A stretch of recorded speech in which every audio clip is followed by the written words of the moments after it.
সব্যসাচী চক্রবর্তীর আগমন আবার সানডে সাসপেন্সে, এবং সবাই এখন জানে যে কবা হবার জন্যই তুমি আসো সানডে সাসপেন্সে। কবা হবাটা তো আমার হাতে নেই, সেটা তোমাদের হাতে, মির্চার হাতে। মির্চার হাতা। তো সব্যসাচী চক্রবর্তী যখন 221B বেকার স্ট্রিট গেছিলেন রিয়েল লাইফে, তখন তিনি কি করেছিলেন? হ্যাঁ, সেটা হচ্ছে যে আমি এবং আমার বউ আমরা দুজনেই গিয়েছিলাম। তো আমরা একটা ওই অয়েস্টার কার্ড হয় মেট্রোতে যাওয়ার জন্য, মানে টিউবে যাওয়ার জন্য। তো সেই কার্ডটা নিয়ে আমরা ঘুরতে ঘুরতে আমি বললাম যে একবার কিন্তু বেকার স্ট্রিট যেতেই হবে।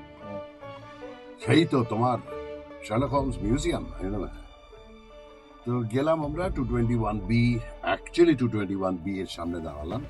এখানে শার্লক হোমস মিউজিয়াম আছে, এবং আমি আমার বউকে আমার ক্যামেরাটা দিয়ে বললাম একটা ছবি তুলে দাও। তো ওখানে একটা পুলিশম্যান ববি স্ট্যান্ডিং দেয়ার, আমি তার পাশে দাঁড়ালাম, আমরা একটা ছবি তুলে দেব। এবং ওখান থেকে এসে আমি I was facing Sherlock Holmes museum, কিন্তু ভেতরে আর যাইনি কারণ প্রচুর ভিড় ছিল। আমি বাইরে থেকে দেখলাম, দেখে আমি একটা এরকম করলাম। আমার বউ বললো এটা কি?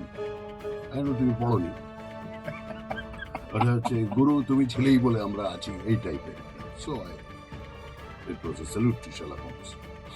লন্ডনে ফেলুদা, সব্যসাচী চক্রবর্তী অ্যাজ ফেলুদা, যেটা এখন বললেন সেটা সানডে সাসপেন্সেও করেছেন, শুনবেন।